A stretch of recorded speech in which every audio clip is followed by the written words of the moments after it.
வாருங்கள் நேயர்களே, கோகுலம் ஜோதிடம் அனைவரையும் அன்புடன் வரவேற்கிறது. நாம் இன்றைய பதிவில் பார்க்க இருப்பது விருச்சிக லக்னத்தில் பிறந்தவர்களுக்கு கிடைக்கக்கூடிய யோகங்களை பற்றித்தான். விருச்சிக லக்னத்தில் பிறந்தவர்கள் சந்திக்கக்கூடிய நற்பலன்கள் எப்படி இவர்களுக்கு கிடைக்கிறது என்பதை இப்பொழுது பார்க்கலாம். ஆருங்கள். விருச்சிக லக்னத்தின் அதிபதி செவ்வாய். செவ்வாய் நிர்வகிக்கும் வீடுகள் 1 மற்றும் 6. லக்னத்தின் 1ம் 6ஆம் வீட்டும் அதிபதியான இவருக்கு இரு வீட்டு உரிமை என்பதால் லக்னத்தின் முன்னேற்றமானது இவர்களுடைய 6ஆம் வீட்டின் குணமான போராட்டமான வாழ்க்கையினை சந்தித்தே இவர்கள் வாழ்க்கையில் வெற்றி பெற்றவர்களாக பெரும்பாலும் இருப்பார்கள்.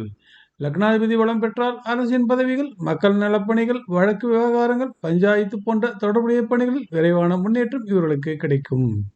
லக்னாதிபதி பலம் இழந்தால் பின்னடைவான பலன்களைத்தான் இவர்கள் சந்திக்க நேரிடும். விரும்பிய வாழ்க்கை பயணத்தின் போராடித்தான் பெற முடியும் என்பதால் இவர்கள் கடும் உழைப்பாளிகளாக இருப்பார்கள். லக்னத்திற்கு செவ்வாய் 1ஆம் வீடான விருச்சிகத்தில் ஆட்சி பெற்றால் பஞ்சமகா புருஷ யோகங்களில் உண்டான ருச்சக யோகம் கிடைக்கிறது. நமது பாரத பிரதமர் நரேந்திர மோடி விருச்சிக லக்னத்தில் பிறந்தவர்கள் தான். இன்னும் ஏராளமான பிரபலங்கள் விருச்சிக லக்னத்தில் பிறந்திருக்கிறார்கள். லக்னத்தில் செவ்வாய் ஆட்சி பெற்றதால் மோடி பிரபலமான யோகத்தினை பெற்றார். விருச்சிக லக்னத்தின் குரு நிர்வகிக்கும் வீடுகள் 2 மற்றும் 5. விருச்சிக லக்னத்தில் பிறந்தவர்களுக்கு 2ஆம் இடம் எனும் பணம், வருவாய், குடும்பம் என முக்கியமான பலன்களை கொடுக்கும் இடமாக இந்த 2ஆம் இடம் தனசின் உதவியால் வாழ்க்கையில் திருப்பங்களை இவர்கள் காண முடியும். 2ஆம் இடத்தை அதிபதியாக குரு வருவதால் நேர்மையான வழியில் பணம் ஈட்டுவதிலும் சீராக குடும்பத்தினை நடத்தி செல்வதிலும் திறம்பட செயல்படுவார்கள் என்றே குறிப்பிடலாம். இந்த லக்னத்தில் பிறந்தவர்கள் 5ஆம் இடம் என்னும் புத்திரத்தானம் பூர்வ புண்ணியத்தானத்தின் அதிபதியாக வருவதால் பாவ புண்ணியங்களுக்கு பயந்து வாழ்பவர்களாக இருப்பார்கள். குரு மென்மையானவர் என்பதால் மென்மையான குணம் இவர்களுக்கு இருக்கும். பிள்ளைகள் குருபலமாக அமர்ந்தால் வெகு விரைவில் முன்னேற்றங்களை அடைவார்கள். இந்த லக்னத்தாருக்கு 2ஆம் இடம் மாரகஸ்தானம் என்பதால் குரு கடுமை காட்டுவார். எனவே இவரிடமிருந்து சற்று கடுமையான பலன்களைத்தான் எதிர்பார்க்க முடியும். ஆனாலும் இரு வீட்டு ஆதிபத்தியம் என்பதால் இந்த வீடுகளில் அமரும் தீய கிரகங்கள் மாரக பலத்தினை பெற்றுக்கொண்டு அதிகமான பாதிப்பினை குருவினால் கிடைக்காது.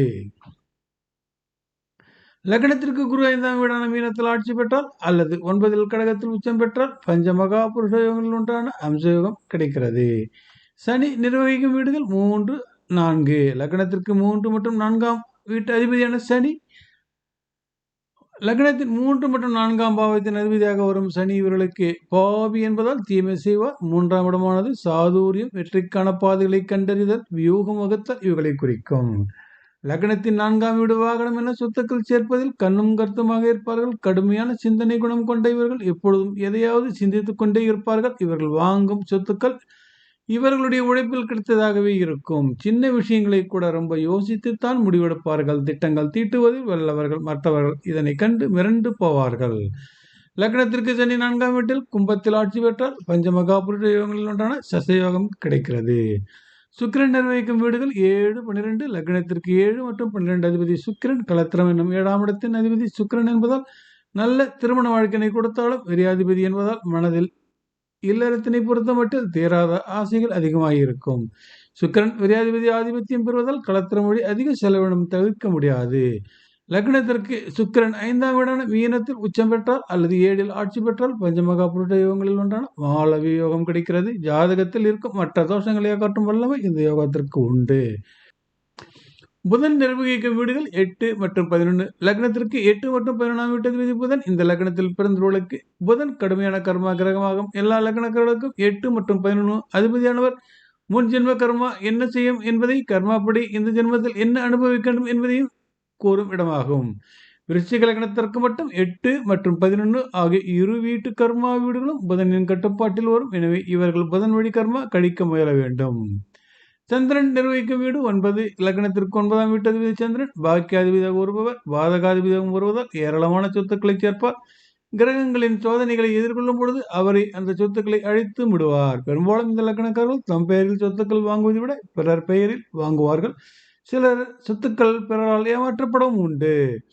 சூரியன் நிர்வகிக்கும் வீடு 10. லக்னத்திற்கு 10ஆம் வீட்டு அதிபதி சூரியன். லக்னத்திற்கு 10 எனும் இடமானது தொழில் ஸ்தானமாகும். இவர்களுக்கு தொழில் உத்தியோகம் இவர்களை அடையாளம் காட்டும் இடமான சிம்மமானது ஒளிபெற்றால் யோகம் கிடைக்கும். பொதுவாக அரசின் தொடர்பு இருக்கும். அனைத்து விதமான பணிகளில் ஆர்வம் இருக்கும். விருச்சிகம் நுட்பமான திறன் கொண்ட லக்னமாகும். விருச்சிகம் விரட்டுமா மிரட்டுமா என்று பார்த்தால் இவர்கள் விட்டால் விரட்டுவார்கள், சற்று ஏமாந்தால் மற்றவர்களை மிரட்டுவார்கள். கவனிக்க வேண்டிய சூட்சுமங்கள் என்ன என்றால், இந்த லக்னத்திற்கு தெளிவாக உதவி செய்யக்கூடிய கிரகங்கள் சூரியன், குரு, சந்திரன். இவர்கள் வலிமை பெற்றால் உடத்த யோகம் கிடைத்து உடன்பெறும், தொழில் அதிபராக வளம் வரலாம். பின் எப்படித்தான் சிலர் நல்ல யோக பலன்களை பெற்று வளமுடன் வாழ்கிறார்கள். கெட்டவன் கெட்டிடும், கிட்டிடும் ராஜயோகம் தரும். விபரீத ராஜயோகம் யாருக்கெல்லாம் இருக்கிறதோ அவர்களெல்லாம் ராஜாக்கள் தான். ஒரு ஜாதகத்தில் யோகம் என்பது என்ன தெரியுமா? ஒரு கிரகம் உச்சம் பெற்று தரும் நல்ல பலன்களை காட்டிலும் ஒரு கிரகமானது ஜாதகரின் லக்ன எதிரியாகி என்று விட்ட பின் அவருடைய முரட்டு தாக்குதல் ஏற்படாமல் இருந்தால் அதுவே யோக ஜாதகம் எனலாம். அதாவது இந்த லக்னத்தாருக்கு சுக்கிரன் மற்றும் சுக்கிரன் சனியின் தாக்கம் முக்கியமான இடங்களில் இருக்கக்கூடாது. ஒரு நல்லவனை கண்டு பயமில்லை, எதிரியை கண்டுத்தான் பயம் கொள்ள வேண்டும். நன்றி, வணக்கம். மீண்டும் பிறிதொரு பதிவில் சந்திப்போம் நேயர்களே.